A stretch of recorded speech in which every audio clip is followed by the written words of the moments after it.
महाराष्ट्रावर अतिवृष्टीचं संकट असून मुख्यमंत्री मात्र जाहिरात करण्यात व्यस्त आहेत अशी जोरदार टीका उद्धव ठाकरेंनी केलेली आहे। शेतकऱ्यांना मदत करायचं सोडून सरकार आपल्या धुंदीत असल्याचं उद्धव ठाकरेंनी टीका करत म्हटलंय। शेतकऱ्यांच्या कर्जाची हमी सरकार कधी घेतच नाही। काही साखर सम्राट भाजपात गेले आणि त्यांनी थक हमी मिळवली अशी टीका उद्धव ठाकरेंनी केलेली आहे। सर्व शेतकरी भाजपमध्ये गेल्यावरच कर्ज माफ करणार का असं म्हणत उद्धव ठाकरेंकडून राज्य सरकारचा खरपूस समाचार घेतला गेलेला आहे। शेतकऱ्यांचं कर्ज माफ झालंच पाहिजे असंही उद्धव ठाकरेंनी ठणकावून सांगितलंय। पीएम केअर फंडातनं कर्जमाफी करा अशी मागणी सुद्धा उद्धव ठाकरेंनी केलेली आहे। प्रांजळपणाने सरकारला हात जोडून विनंती सुद्धा केली की या संकटामध्ये राजकारण न आणता आपण सगळे एकत्र होऊन मार्ग कसा काढता येईल का हे पाहू शकतो। परंतु मला नाही वाटत सरकारकडे काही अशी कल्पना आहे किंवा सरकारची तशी तयारी दिसत नाही। कारण मुख्यमंत्री त्यांच्या जाहिरातीमध्ये व्यस्त आहेत, दुसरे मुख्यमंत्री मदतीच्या पाकिटावरती सुद्धा स्वतःचे फोटो छापून वाटण्यामध्ये मग्न आहेत आणि तिसरे मुख्यमंत्री तर काही अंगाला उपमुख्यमंत्री तर काही अंगाला लावूनच घेत नाहीत।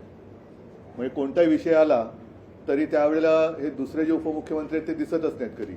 आज तर परिस्थिती अशी आहे की डोळ्या देखत त्यांचं पीक जमिनी सकट उद्ध्वस्त झालेलं आहे आणि हे कर्जाच्या ओझ्याखाली दबून गेलेले आहेत। रोज बातम्या येत आहेत की शेतकरी आत्महत्या करतायत आणि मग प्रश्न असा पडतो की जर का साखर सम्राट भाजपामध्ये गेल्यानंतर त्यांच्या शेकडो हजारो कोटींच्या कर्जाची हमी सरकार घेत असेल, म्हणजे त्यांनी जर काही कर्ज बुडवलं तर ते पैसे सरकार भरणार, म्हणजेच सर्वसामान्य जनता भरणार।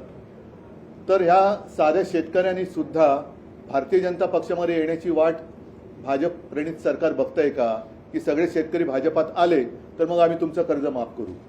ही अत्यंत संतापजनक बाब आहे। आता तेव्हा ओला दुष्काळी संज्ञा होती आणि मग तुमचं सरकार आलं होती संज्ञा काढली का? तर हे फालतू शब्दाचे खेळ करू नका। शेतकऱ्याला आज जी मदत पाहिजे ती अजूनही दिली जात नाहीये। तुम्ही त्याला ओला दुष्काळ म्हणा नाही तर तुमच्या अकलेचा दुष्काळ म्हणा, काही म्हणा, पण शेतकरी आज संकटात आहे। शेतकऱ्याला ताबडतोब हेक्टरी 50,000 रुपये मदत झाली पाहिजे। बाकीचे सुद्धा खूप विषय आहेत, कारण घरदारं वाहून गेलेली आहेत।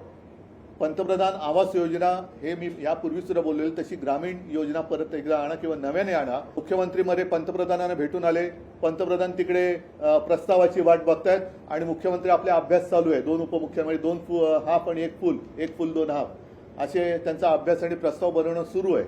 आता हे जे काय थोतांड आहे, केंद्राचं पथक अजूनही राज्यात आलेलं नाही। केंद्राचं पथक येणार केव्हा, येणार की नाही येणार, आल्यानंतर त्यांची सगळी पाहणी होणार कधी, मग त्यांचे पंचनामे होणार कधी, म्हणजे हे सगळं या सरकार म्हणजे एकदम निर्दयीपणाने हा कारभार चाललेला आहे। लोकशाही मराठी ऐका, पहा, जागरूक रहा।